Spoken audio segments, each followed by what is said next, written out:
Part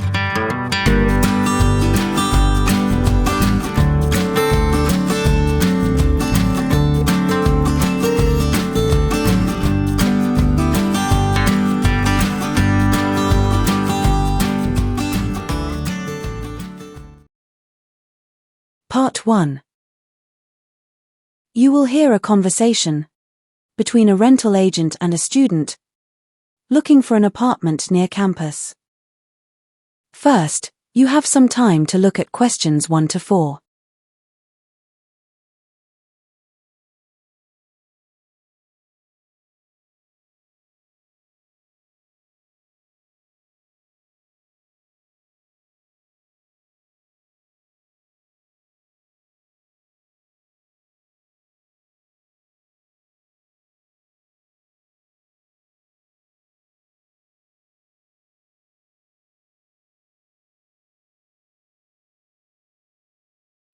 Now listen and answer questions 1 to 4.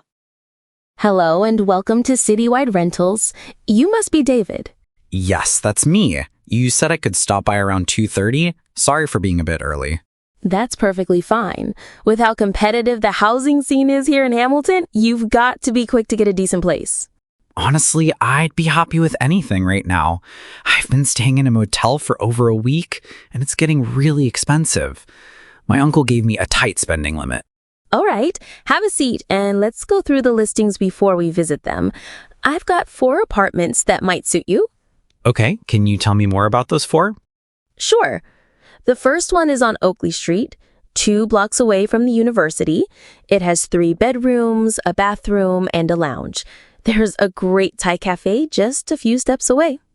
Sounds promising. What's the monthly rent? It's $450 per month, and that covers utilities and Wi-Fi. That's not bad. Any problems with the place? It has a massive front yard, but it's been neglected for years and would take a lot of work to fix up. All right. What's the next one? The second one is another 3-bedroom, this time on Hillview Lane, right inside campus. It's very close to your department building, and both the kitchen and lounge were renovated recently. That sounds like a great option. It does have its perks, but it's in a shared housing unit. That means the kitchen, bathroom, living room, and laundry area are all communal. The good thing is you won't need to furnish the living area. How much does it cost? If you want a room with a heater, it's $410 per month. If you don't mind a room without one, it's $345. Even with a heater, sharing the kitchen might be a hassle. I probably won't cook much if I have to leave my room for it. Yeah, that's a common issue.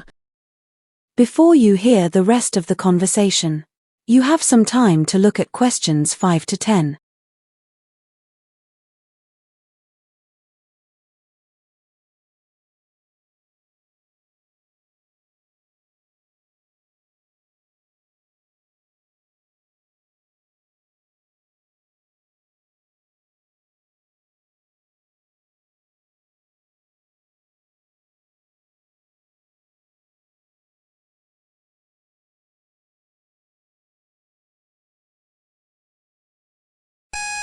Now listen and answer questions 5 to 10. Let's move on. The third option is a 2-bedroom unit on Lakeside Road. I like Lakeside Road. Isn't that outside campus? Yes, it is. The apartment has 2 bedrooms, a sitting room, and a small study. I plan to live with 2 of my classmates. Then you might consider converting the study into another bedroom. Also, we're really into video games and movies, so a good entertainment setup would be nice. This one has a large television and an old stereo system, but no DVD player. No DVD player. That's a bit strange. What other amenities does it come with? Oddly enough, there's a wash basin in the hallway. What about laundry? We definitely need a washing machine. Unfortunately, there isn't one in this unit. That feels outdated. Doesn't sound like the best fit for 3 students. What's the rent? It's $610 per month, though you could split that 3 ways if you add a 3rd bed. The address is 4700 Lakeside Road, in an area with several nightclubs. The cost is all right, but it might get noisy in that neighborhood. Plus, for such an old setup, it seems pricey. What's the last one? The last one is located on campus at Kingston Court. It's a one-bedroom flat, so it would be a lot quieter than the one on Lakeside. 1 bedroom. That might help me stay focused on schoolwork. What else does it have? It includes a lounge and the study. The study has a multi-mode desk lamp. Also, there's a huge cafeteria on the ground floor. And do you know what else is cool? The dinner is included for free. Breakfast and lunch are extra, but meals after 6:30 p.m. come at no cost. That's actually amazing. What's the monthly rent?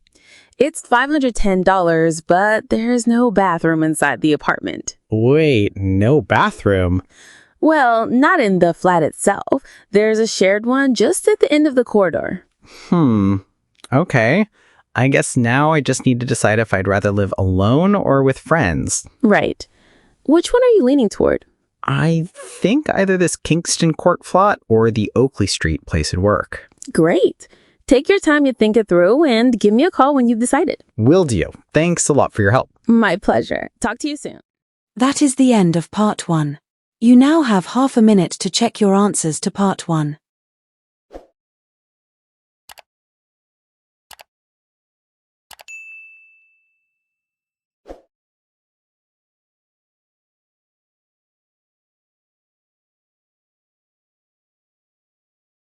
Part 2.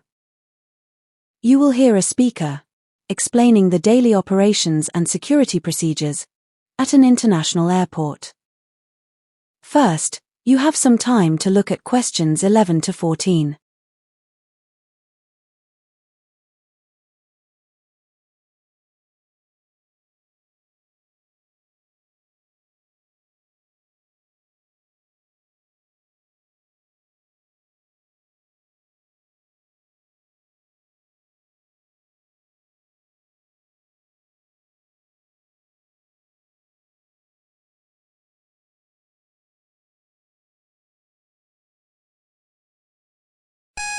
Now listen and answer questions 11 to 14. Good afternoon and welcome to Port View International Airport. Today I'll be walking you through the daily operations of the New Zealand Border Security Unit. We aim to help you understand the strict control measures we follow and the reasons behind them. We're not here to convince you to fly via Port View, but we do hope your visit is smooth and pleasant. Let's start with our team. Can anyone guess how many people work across the airport? In Terminal 1 alone, we have around 170 staff. So how many in total? Did I hear someone say 300? Close. Someone guessed 1,800? That's a bit high. The actual number is 390 employees working across the entire airport. Surprising, isn't it? About half of these workers are assigned to safety and inspection duties. Now, on to one of our more unique staff members. Meet Jasper, our top detection dog. Jasper specializes in identifying illegal substances. He's very calm and friendly, so feel free to give him a pat once we're done here. But if you're hiding anything suspicious, don't be surprised when he finds it. It's not natural for dogs to detect illegal drugs. We train them to do that. Jasper was selected for his steady nerves and ability to focus even in noisy crowds. Now, let me take you to a less visible part of the airport, the shipping warehouse. This is the area where freight moves in and out. Each month, we process nearly 3,800 parcels here. That adds up to more than 46,000 over the last 12 months. These packages travel to over 150 countries globally. That number is expected to rise to 65,000 shipments in the coming year. Despite having over 90 flights each day, we manage to keep package loss or delay very low. If you send anything through here, you can trust that it'll get to its destination safely. Before you hear the rest of the conversation, you have some time to look at questions 15 to 20.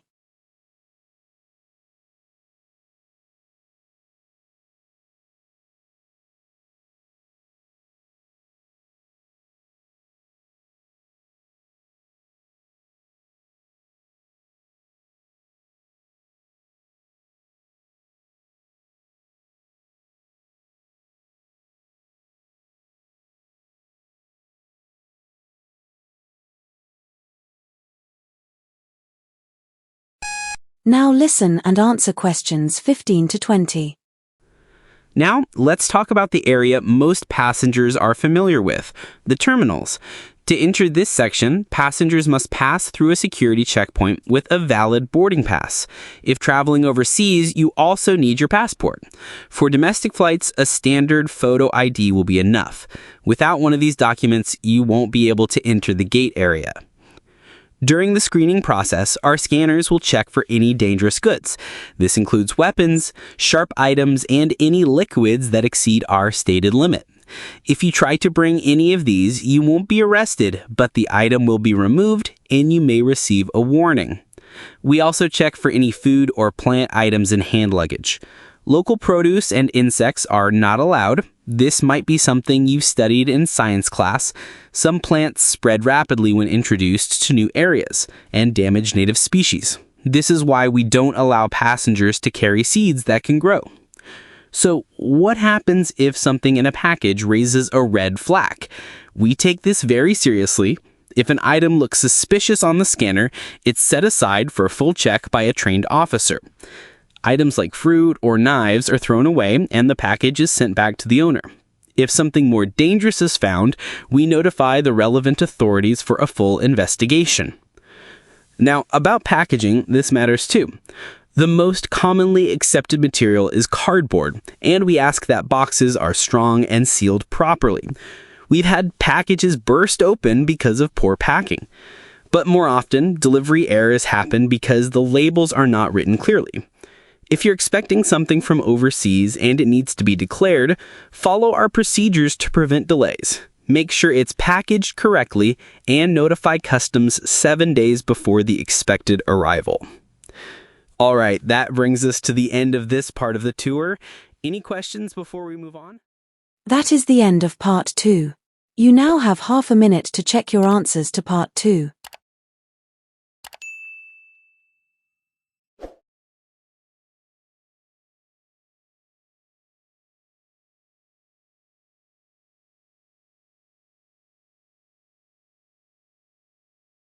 Part 3. You will listen to a conversation where a staff member introduces students to the layout of a resource center. First, you have some time to look at questions 21 to 26.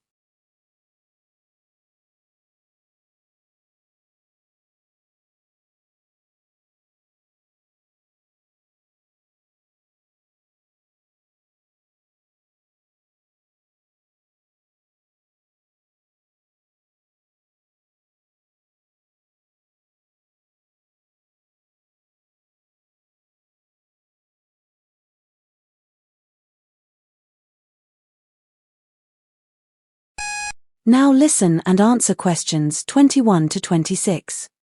Welcome, everyone. Please come in and gather around the tables here. I'm Greg Thompson, the resource coordinator at this center.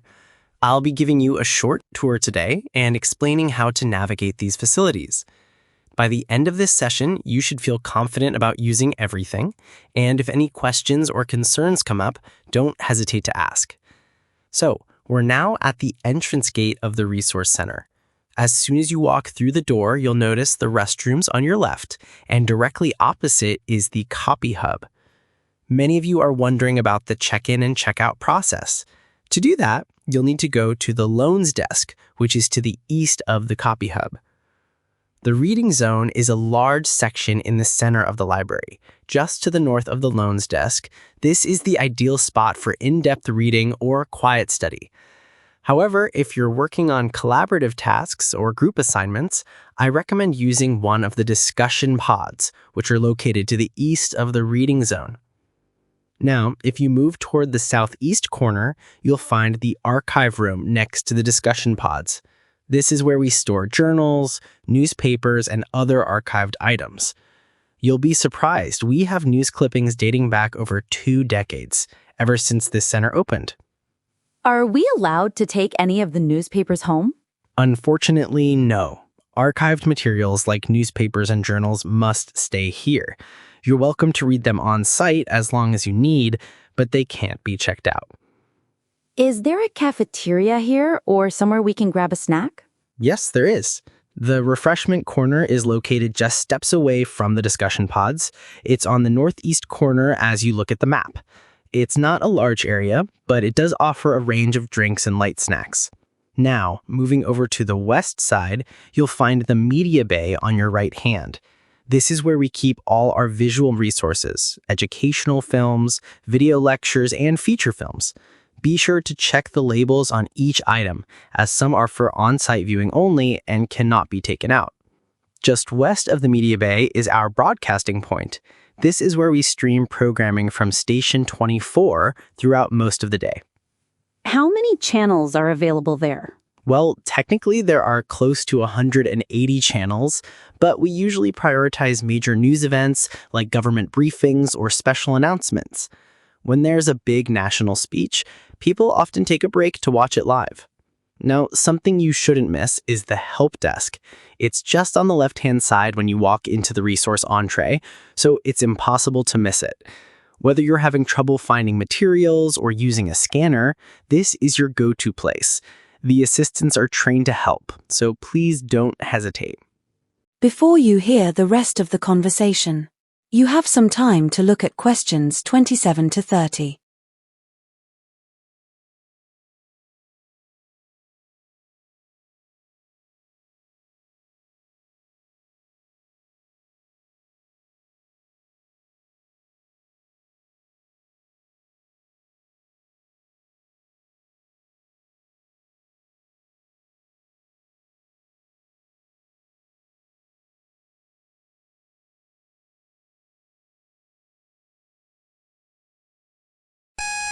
Now listen and answer questions 27 to 30.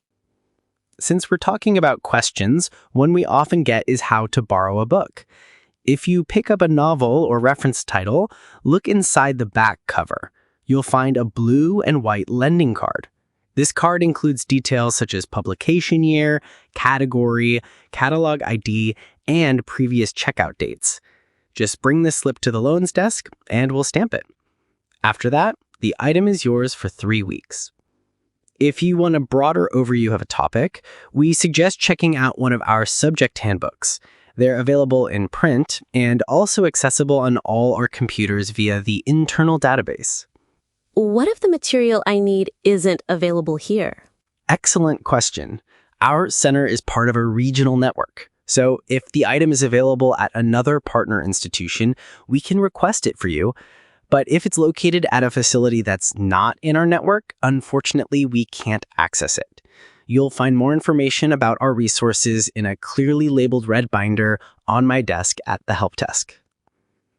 Well, that's a lot to take in. Don't worry if you can't remember everything. The main takeaway is this: be respectful, and if you're unsure about anything, just ask me or one of the team. That's what we're here for. All right. Any other questions? That is the end of part 3.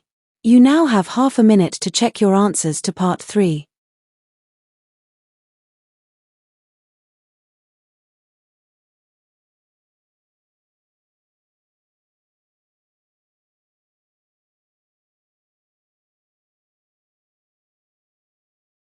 Part 4. You will hear a lecture about the behavior, habitat, and lifestyle of the African crocodile species. First, you have some time to look at questions 31 to 35.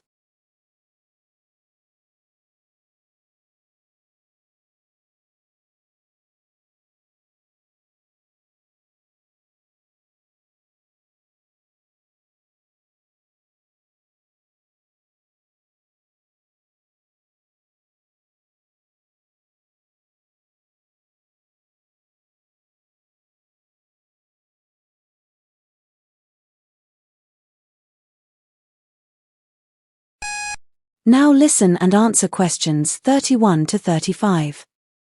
Good morning, everyone. Today we'll continue exploring Crocodilus niloticus by focusing on its behavioral patterns and lifestyle. In our previous session, we examined the evolutionary traits that distinguish it from other crocodile species. Who can recall those details?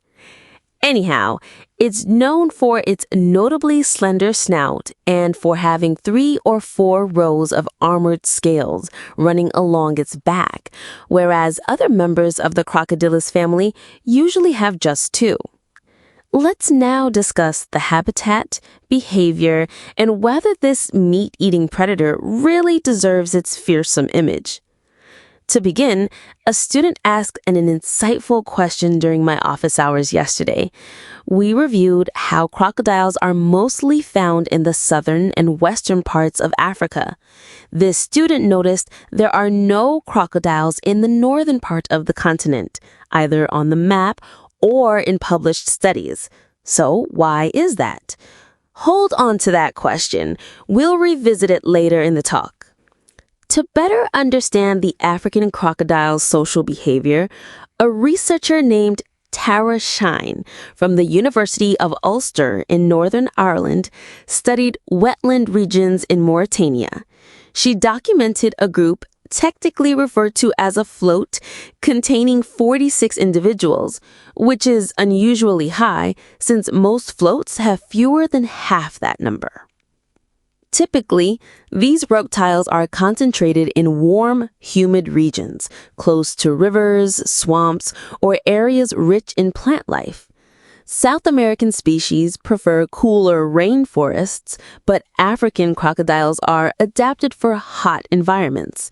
While they can tolerate the heat of certain desert areas, they're not equipped to survive without access to water, making them unsuited to arid places like North Africa's Sahara Desert. Because they are ectothermic or cold-blooded, their body temperature, usually around 38 degrees Celsius, varies depending on external conditions. To avoid overheating, some dig burrows in the earth where they can cool off in darkness and shade, maintaining a more stable temperature. Returning to that earlier question, why are crocodiles absent from northern Africa today? Historical records indicate that they once lived there, so what changed?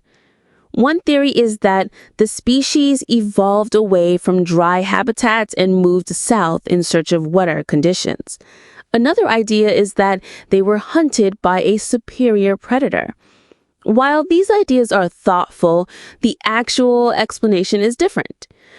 Roughly 8,000 years ago, northern Africa was a thriving wetland ideal for crocodile breeding. But over time, the climate tried, converting fertile land into desert.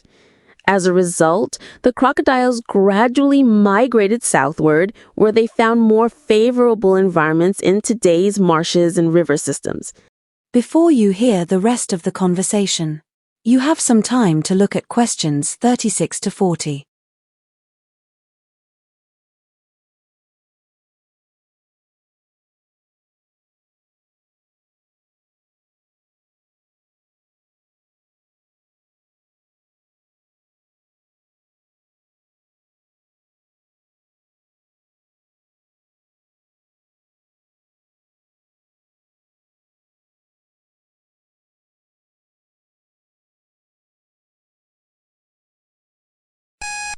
Now listen and answer questions 36 to 40. Still, some crocodiles manage to adapt to desert life. In Mauritania, for example, a few populations endure extreme droughts lasting up to 8 months by entering a semi-hibernative state called torpor. These desert crocodiles even construct underground shelters that trap rainwater, helping them stay moist and cool through the dry season. During mating months, November and December, males draw females into their territory by using a variety of signals, from jaw snaps to low-frequency vibrations sent through the water. Once mating occurs, the female digs a nest up to 60 centimeters in depth and lays her eggs. She watches over them for the 80-day incubation period and may even help the hatchlings emerge by gently tapping the eggs with her snout. Despite their fearsome appearance and occasional attacks on humans, the residents are not afraid of them. In fact, some residents believe that crocodiles bring water with them, and that if they leave, water will disappear as well. Though this belief is scientifically inaccurate, it reflects the deep admiration people hold for these animals. In most cases, crocodiles do not target humans unless provoked. Conflict usually arises when human populations encroach on crocodile habitats, triggering defensive behavior from the reptiles. Like many animals, crocodiles lash out when they feel threatened. There's still a lot more to be discovered about the African crocodile. Researchers want to know more about the population size, how many crocodiles inhabit Africa and all, how they formed separate floats, etc. There is still also much to learn about migration patterns and relations to other populations of crocodiles now found in other parts of the world. Next time, we'll examine a few specific case studies of crocodile populations in southern Africa. That is the end of part 4.